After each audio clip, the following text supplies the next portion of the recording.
नहमदुहु व नुसल्ली अला रसूलिहिल करीम अम्मा बाद फौज़ बिल्लाहि मिनश शैतानिर रजीम बिस्मिल्लाहिर रहमानिर रहीम।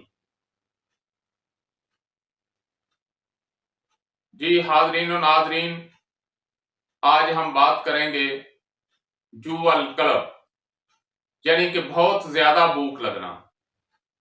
तो वीडियो सुनने से पहले आपसे रिक्वेस्ट है कि हमारे चैनल को सब्सक्राइब करें, लाइक करें, शेयर करें और घंटी के बटन जरूर दबाएं ताकि आने वाली हमारी हर वीडियो आप तक पहुंच सके। शुक्रिया।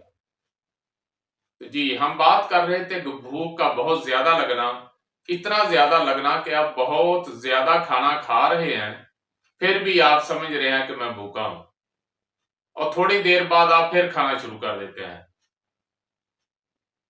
इसे कहते हैं जुअल कलब।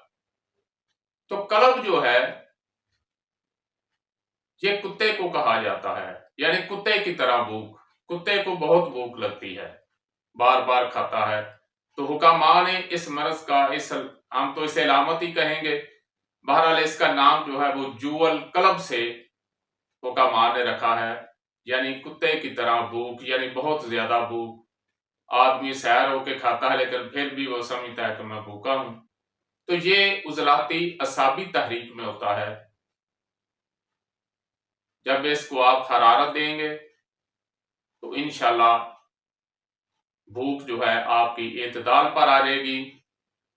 बाकी नफ्स को देखते हुए मदारज मरज और मदारज अग्जिया को समझते हुए इलाज करें, इंशाल्लाह खातर खा फायदा होगा।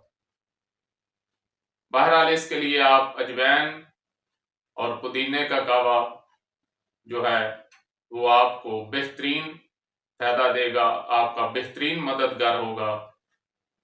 एक छोटी चुटकी अजवैन की और एक छोटी चुटकी पुदीने की, एक कप पानी में थोड़ा सा गुड़ डाल लें। अगर शहद है तो ऐसा ही कावा बना लें, कावा बनाने के बाद शहद डाल लें।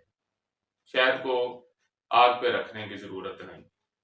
तो कावे का तरीका ये होता है कि एक ही उबाला आना चाहिए। एक दफा जब उबाल आ जाए चूल्हा बंद कर दो, ऊपर ढक्कन दे दो, ये दामों में पड़ा रहे कोई 5-10 मिनट, उसके बाद उसको इस्तेमाल करें। और कावे को इस्तेमाल भी ऐसा करना चाहिए कि एक कप को आप उसका तीसरा हिस्सा पी लें, 5-7 मिनट बाद फिर तीसरा हिस्सा पी लें और 5-7 मिनट बाद फिर उसको खत्म कर दें।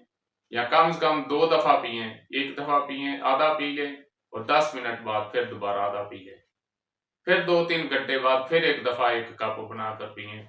कावे का ये इस्तेमाल आपको फौरी फायदा देगा। बाकी आप अपना प्रॉपर इलाज करें या कराएं। वमा अलैना इल्लल बलाग।